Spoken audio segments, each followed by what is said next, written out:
So the problem with Bitcoin is it is so slow. It's like the mainframe programming of the past, and it's the only reason it's still around is because there was so much invested in keeping it around that we just kind of have to leave it there. And one day, COBOL will die. It's there's nothing about it from a collection of USPs that's particularly desirable. You have extremely long settlement time. You have extremely low programmability. It is not aware of any other system. There's no native way of issuing an asset in that system. You can't even do a pull transaction. What up guys, Nakamoto Crypto here. Charles Hoskinson thrashes Bitcoin's old and outdated proof-of-work consensus algorithm and urges Elon Musk to look into Cardano's new delegated proof-of-stake consensus mechanism. Stay tuned, like and subscribe, let's get to it. In a recent interview, the Cardano creator Charles Hoskinson went all in on his criticism against Bitcoin and also Doge, thrashing Bitcoin for its energy use and lack of programmability, and also Dogecoin for simply having no purpose. Hoskinson believes that Elon Musk should take a look into Cardano if he is serious about his role in fighting climate change as the Tesla CEO. Hoskinson appeared in the vastly popular Lex Fridman podcast recently. His appearance came just over a week after Vitalik Buterin's appearance on the same show. In his interview, Vitalik talked about several issues in the cryptocurrency industry, taking time to even talk about Cardano and going as far as stating that Cardano is actually a great project. In his interview, Hoskinson addressed a number of issues including Dogecoin, Elon Musk, Jack Dorsey's Bitcoin involvement,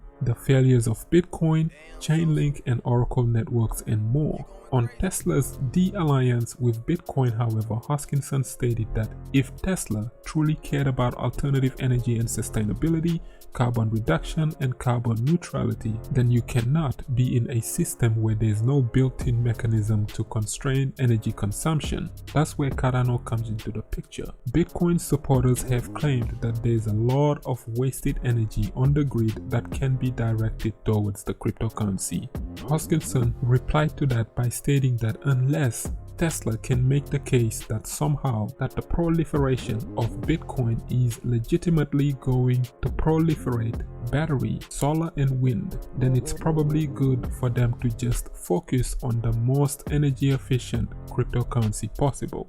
And it's not just Bitcoin's energy use case that the former Ethereum co-founder Hoskinson took an issue with, as he further then went into Bitcoin's lack of programmability, describing BTC as the least programmable of all cryptocurrencies, stating that if Tesla wants to build on the blockchain, then it would be better suited to explore other blockchains like Cardano and even Ethereum. Hoskinson tore into Bitcoin throughout this interview, at one point even describing it as being similar to a guy who was a football star in his high school days but is now washed up with a beer belly. He believes that Bitcoin has no place in the future of cryptocurrencies. The only reason that Bitcoin still exists today is that millions of people have poured billions of dollars in it, and they are protecting their investment by simply hodling. There's nothing about that that is particularly desirable. You have to upgrade the system. Bitcoin is its own worst enemy. It has the network effect, it has the regulatory approval, it has the brand name, but its community simply refuses to catch up with other crypto projects. Hoskinson stated that the community has turned the project into a religion in which they just follow blindly, concluding that for Bitcoin, I cannot for the life of me understand just what is the point of Bitcoin. What are your thoughts on this? Let us know in the comment section below. Like the video, share, subscribe for some daily crypto content. I have been Mr. Nakamoto Crypto, and I'm out. You can't do anything that's interesting or unique there. And yeah, all due respect, it's Mafia. All due respect, Tone. You got some problems. You need come to lose to me some weight. on the day of my daughter's wedding. I know. So, all due respect to the Bitcoin people, it's like an amazing, incredible first generation thing. And we're all here because of Bitcoin. But the problem is you have to upgrade the damn thing. Just because you were a high school football star doesn't mean that 30 years later, you're still a high school football star in the same shape. You got the beer belly, you're old, you're not doing this thing again. And that's what Bitcoin has to do. There's fundamental improvements that I think Bitcoin can make at the protocol level that would actually make it an incredibly competitive system. Like if they wanted to keep Nakamoto consensus, proof of work, there's ways to enhance proof of work. I mean, Amin Gansir did this with Bitcoin NG, Pramod Viswanas did this with Prism. Make it 10,000 times faster, and you don't compromise the fundamental security assumptions that the system has. You can add programmability to it. Blockstream created a language called Simplicity. So there's actual ways to extend, and we did this with Cardano with the extended UTXO model. There's ways to extend what Bitcoin has, keep the philosophy, the accounting, the way of thinking about transactions, but then suddenly you can now do DeFi and other things. But what they've done is said, we will not evolve the base layer at all, and we're just going to build all this layer 2 stuff, which is usually highly fragile and centralized and requires enormous effort at the base level to do anything. It's not a coincidence Vitalik started as a color coins guy and a Mastercoin guy, hanging out in those circles. He was trying to innovate and do things in Bitcoin, and it was so hard and difficult that he started diverging and going and doing things in a different system entirely. I knew the Mastercoin guys, JR, and all these people. They were maximalists. They really wanted to build something cool and exciting for Bitcoin, and anything they did, the developers would attack them. It's, you're misusing op return. You're doing this, that. It was a holy war anytime you wanted to evolve. So I think it's its own worst enemy. It has the network effect. It has the brand name. It has the regulatory approval, but there's no way to change the system, even correcting obvious downsides in that system. Now, what's really cool is Ethereum doesn't suffer from that problem. It's getting to a point where it has a similar network effect to Bitcoin, but the community there is completely different in culture. They love evolving, they love upgrading, sometimes a little too much. And so that means that if you look at the trajectory of things, if I had to bet just those two systems, Bitcoin or Ethereum, I would say 9 times out of 10, Ethereum is going to win the fight against Bitcoin if it was the only competitor. Well, obviously we're here and a lot of other people are here, so there's different things going on, so it's a much more complex game. But I think that's always the key, zooming out a little bit, set the technology aside and the word salad of cryptography aside, because it's too much. What you have to always do is say, what incentive does the system have to evolve? And when you look at things like Android and the App Store and these analogous platforms, you say, the evolution is user-driven, and there's a financial incentive for the user to participate. So if I had to look at the trajectory of this thing, come back 10 years later, probably going to have millions of applications and lots of stuff going on, because that's the way the system was constructed. Okay, it makes sense. When you look at Bitcoin, you say, what is the incentive to evolve the system? There's none. What is the incentive for the system to get more competitive? It's none. In fact, it's the opposite. They've turned it into a religion. I was in Miami at this Bitcoin conference there. I had a toilet paper roll thrown at me that had shitcoin written on it. You have Max Kaiser out on the stage, doing his best Rick James impression. Was he the guy that did the F Elon? Yes. Elon? Yes. And so you're watching this stuff and you say, okay, first, why would anybody want to join that? And then second, where is the conversation about how do we achieve something? I started with Cardano, the end in mind. I said, we really want to sit down and build this financial operating system. And the definition of success is the poorest person in the world has access to the same system as the richest person in the world, and they both get treated fairly. We've never had that happen before. Okay, that's something. You can agree with it, disagree with it, say it's boiling the ocean, it's impossible. At least I have something. I can't for the life of me understand what the hell is the point of Bitcoin.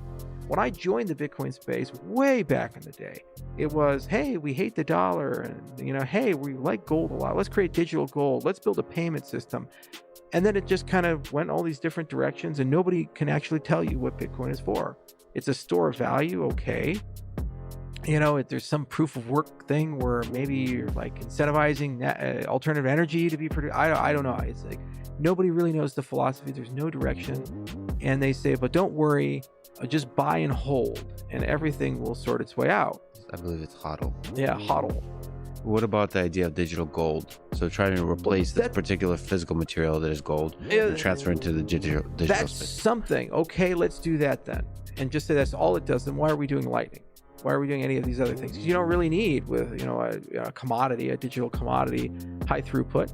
You can have slow settlement. You can have high transaction fees, all these types of things. And you know, that's fine. Okay, that's something. Pick it. Well, the idea is to try to come up with technology like the Lightning Network that could have something like gold, but then still build an economy around it. Something with high throughput transactions. And have we ever built a successful banking credit system off of gold? Never. It never works because there's too much volatility in the underlying asset. Would you take a gold denominated loan for something? If somebody says, all right, I'll give you 5 bars of gold to go buy this car and pay me back 5.5 bars of gold. Nobody would know in 5 years where they come out in that kind of arrangement. The idea is that the gold is used for the settlement of transactions, and then you're operating, the actual economy is operating outside of gold. And then you kind of connect back to gold. So we have to go back to the gold reserve. And we tried that for a long time.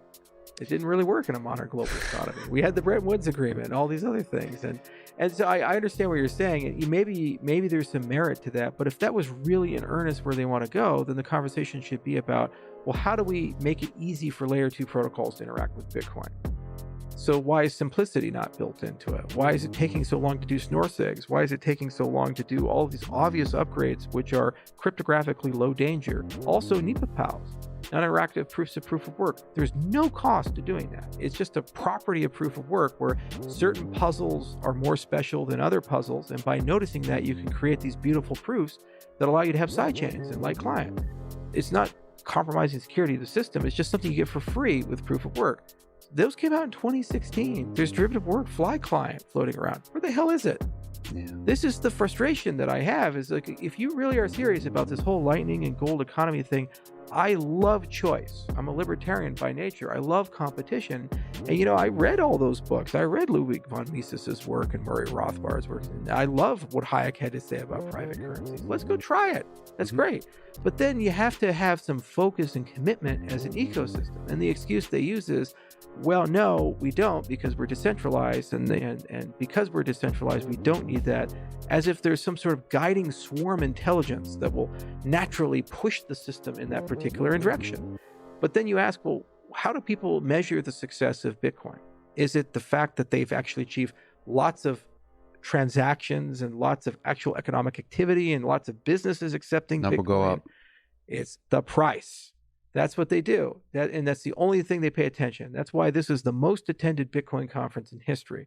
Not because somehow Bitcoin got so much more adoption. It's because this is the highest price point Bitcoin has ever been this year. You know, over 30,000.